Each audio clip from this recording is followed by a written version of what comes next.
It's so easy to focus on everything that's wrong in the world today, to see the glass half empty, especially with all the hate and negativity. But if we're not careful, then we lose sight of the good that we do have, like the faithfulness of God. Now, recently, we had the opportunity to sit down with one of our family members and hear him talk about the faithfulness of God. This is Doug's story.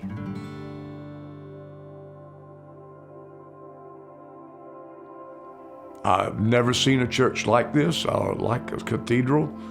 I come from a small Presbyterian church where everything's quiet.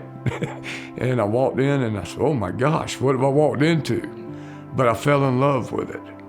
And after visiting a few Sundays, we went through the new members orientation and ended up becoming members, getting baptized, and really fell in love with the church.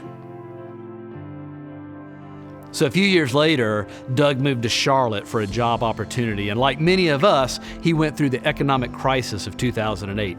This had a devastating effect on him and his family. The stock market crashing, illnesses in my family, just things that just were expensive and costly. And everything that I'd worked for, I lost during that period. And then one day I go to work, and after all I've been through, I get laid off. I come back to Charleston. I was broke. I was beat. I didn't know what to do, but I knew that I had to keep praying, had to keep going. My first week back in Charleston, that Sunday morning I went to Cathedral. And I was supposed to be there to hear this sermon that morning. It started giving me a little bit of hope. And here I was, unemployed, no income, living off of unemployment basically. And I decided, sitting there in the sanctuary that morning, I'm not doing anything. Why don't I give my time to God? That's the best thing I needed. So I signed a little card there on the back of the chair in front of me, turned it in with my tithing. And maybe that afternoon, a couple of days later, I get a call from a Clarissa Harps. Never met the lady, but she sounded so sweet on the phone. And she asked if I would volunteer with guest services. And I said, yes, ma'am, I'd be glad to.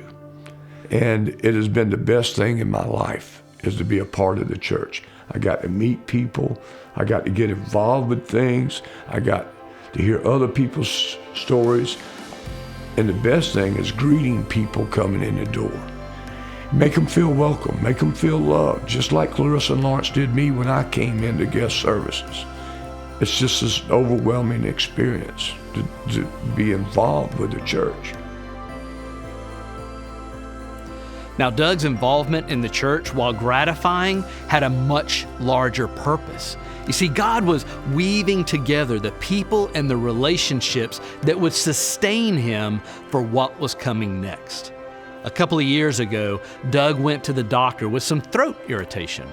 And after some tests and a few procedures, the doctors came back and gave him the news that nobody wants to hear. Doug was diagnosed with throat cancer. Dave was at the pool of Bethesda on a trip to Israel. And he thought about me. And he videotaped himself praying for me and my cancer at the pool of Bethesda in Israel. And it was so emotional, so uplifting. It was like I could almost feel healing coming across me at that point when I watched that video. One Sunday morning, I was serving. I still had a little bit of my voice. And Pastor Mike was not giving the sermon that morning because he had bronchitis. And as he was standing there, I walked up to him and I spoke to him. He said, sounds like you got bronchitis like I do. I said, no, sir, I got throat cancer. He said, oh, man, I'm sorry to hear that. And he grabbed me by the arm and said, come on. So he took me in his office. Mike anointed me with oil, and they prayed over me. And that was so amazing that God would intervene and bring people to me to pray for me and to show me that I am loved, I'm not forgotten, and I'm going to be okay. And today I'm okay. I go to my doctor's appointments. Everything is fine. The last one I had, he said, "You look perfect." It is that network that you have available to you that will pray for you, will laugh with you, they will cry with you, they will love you, forgive you. Why not go? Why not be a part of something so positive and so uplifting in life, you know? We can find all the bad out there on the street we want. Come to church, get the good. It is good.